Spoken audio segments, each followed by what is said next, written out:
সপ্তম শ্রেণীর শিক্ষার্থীদের 15 তারিখে যেই তোমাদের অর্ধবার্ষিক পরীক্ষার মূল্যায়নের পরীক্ষার প্রশ্নের উত্তরপত্র এখানে সমাধান দেওয়া আছে। প্রথম কাজ ছিল সাশ্রয়ী হই সঞ্চয় করি, তা আমরা ধাপে ধাপে উত্তর লিখব। 1 নম্বর, টেবিলের আকার ও খরচ নির্ধারণ। মনে করি টেবিলটির দৈর্ঘ্য ও প্রস্থ দেওয়া আছে 36 ইঞ্চি হবে। একটি টেবিল তৈরি করতে খরচ হবে 2000 টাকা। 2 ধাপ, প্রথমে মাসে সঞ্চয়ের পরিমাণ নির্ধারণ করি। প্রথম মাসে কত টাকা সঞ্চয় করে ধরি, প্রথম মাসে সঞ্চয় করবে 2 টাকা। সঞ্চয়ের হিসাব ছক আকারে দিব আমরা মাস আর সঞ্চয়ের পরিমাণ, মানে প্রথম মাসে কত টাকা 2 টাকা সঞ্চয় করে আমরা লিখছি। তাহলে দ্বিতীয় মাসে কত টাকা 4 টাকা, তৃতীয় মাসে 8 টাকা, চতুর্থ মাসে 16 টাকা, পঞ্চম মাসে 32 টাকা। এভাবে মাসগুলো বাড়তে থাকবে, যেন ডট ডট দেওয়া দুটোর মধ্যে। পরে আমাদের এখানে দেখো দেওয়া আছে সঞ্চয়ের হিসাব ছক আকারে লিখব। উত্তর হবে উপরের ছক অনুযায়ী সঞ্চয়ের পরিমাণ ধাপে ধাপে বেড়ে যাবে।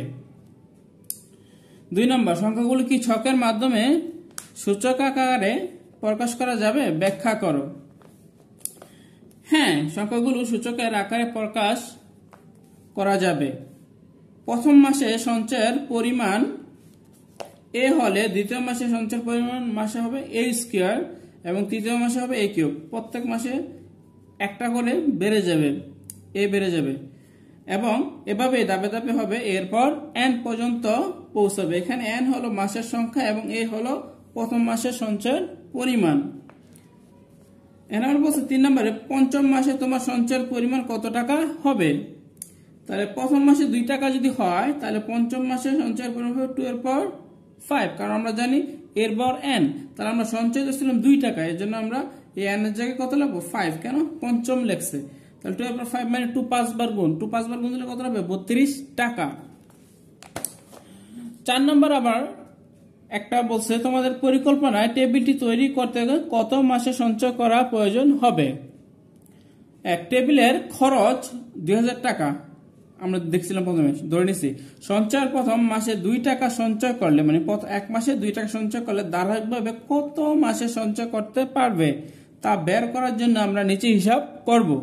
তাহলে প্রথম মাসে যদি 2 টাকা হিসাব করে, তাহলে দ্বিতীয় মাসে 4 টাকা ডবল বাড়তে থাকবে, তৃতীয় মাসে 8 টাকা, চতুর্থ মাসে 16 টাকা, মানে 2 করে বাড়তে থাকবে, মানে দ্বিগুণ বাড়তে থাকবে। তাহলে পঞ্চম মাসে 32 টাকা, ষষ্ঠ মাসে 64 টাকা, সপ্তম মাসে 128 টাকা, অষ্টম মাসে 256 টাকা এবং নবম মাসে 512 টাকা, দশম মাসে 1024 টাকা এবং একাদশ মাসে 2048 টাকা। এভাবে একাদশ মাসে মোট সঞ্চয় পরিমাণ হবে 2048 টাকা, কারণ আমরা একাদশ মাসে কত পাইছিলাম 2048 টাকা। তাহলে 2048 টাকা হবে, যার টেবিল তৈরির খরচ 2000 টাকা বেশি। তার টেবিলটি তৈরি করতে 11 মাস সঞ্চয় করা প্রয়োজন হবে। কাজ 1, সাশ্রয়ী হয়ে সঞ্চয় করি। ধরি টেবিলটির দৈর্ঘ্য ধরছি L এবং প্রস্থ W এর সমান, অর্থাৎ L সমান W, কারণ আমরা বলে দিচ্ছি W আর L সমান, এই জন্য L সমান W সমান কত 36 ইঞ্চি। এটা প্রথম আমরা ধরে নিয়েছিলাম 36 ইঞ্চি। তাহলে সুতরাং টেবিলটির ক্ষেত্রফল হবে L ইন্টু W। তাহলে 36 ইন্টু 36, 36 গুণ দিলে কত হবে 1236 বর্গ ইঞ্চি। এটা হলো প্রথম কাজের উত্তর তোমাদের। এরকম এই প্রশ্নগুলো আর উত্তর পেতে তোমরা চ্যানেলটিকে লাইক দিবে এবং সাবস্ক্রাইব করবে। ধন্যবাদ।